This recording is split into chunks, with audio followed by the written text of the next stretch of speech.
अब सर्प कहे छे बाबा ओकरा बचाने दिल हो आ हम जैसे भूखे मरबई आपको बहुत बड़ा पाप लगेगा।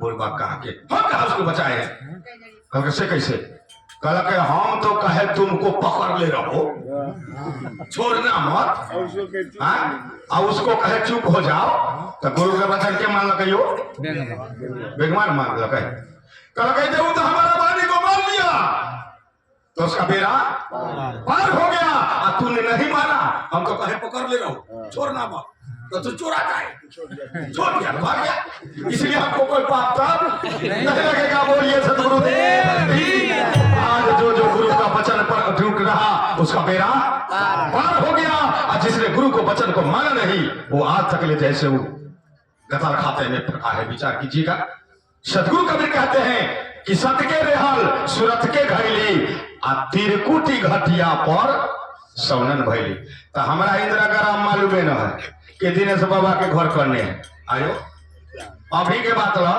अभी हम कटिहार गौशाला से आ रहे हैं नेपाल से आए हैं।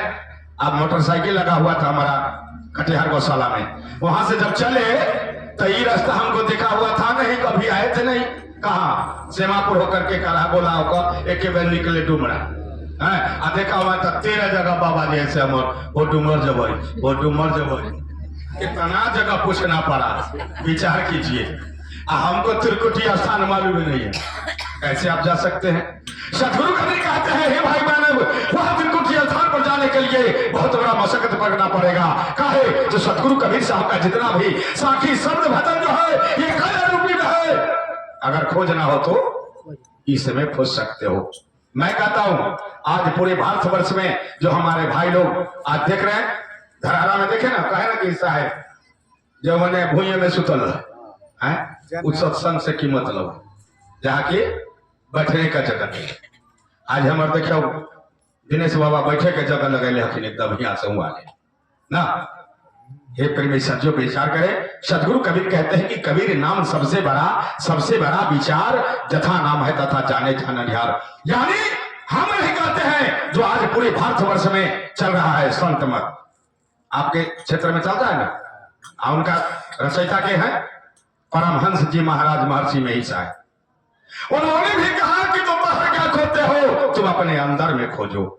बात सही है कि गलत। उन्होंने कहा कि तुम बाहर क्या खोजते हो तुम अपने आप में खोजो तुमको मिल जाएंगे। कबीर साहब कहे कि धन धरती के एक के लेखा जस बाहर तस भीतर जो तुम बाहर में खोजते हो तुम्हारे अंदर में बैठा है तुम अपने आप में तो खोज को देखो।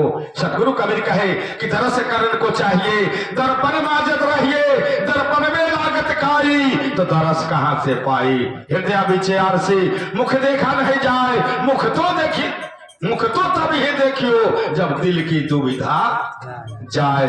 साहब कहते हैं निज दर्पण निज मतलब अपना तुम्हारे अंदर में जो दर्पण है उसमें कभी झांक के देखा और वही झांकने के लिए हमारे परमहंस जी महर्षि में ही साहब कहे ना जो तुम्हारे अंदर में जो दर्पण है उसमें झांक के देखो। लेकिन हम लोग इसमें नहीं झांके और वो ऐना रहे वो टांगल देवाले में ना हम जाते हैं वो ऐना में देखे ले जे सुंदर हती कि ना अच्छा कपड़ा पहले हती कि ना सब कहते हैं कि वह ऐना में देखने से तुम्हारा कोई कल्याण नहीं होगा।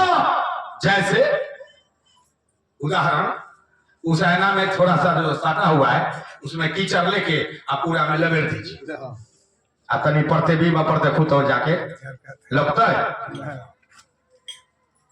ठीक इस प्रकार तुम्हारे अंदर में जो दर्पण है इस दर्पण में काम क्रोध लोभ मोह अहंकार रूपी वो छार लगा हुआ है कैसे झांकोगे।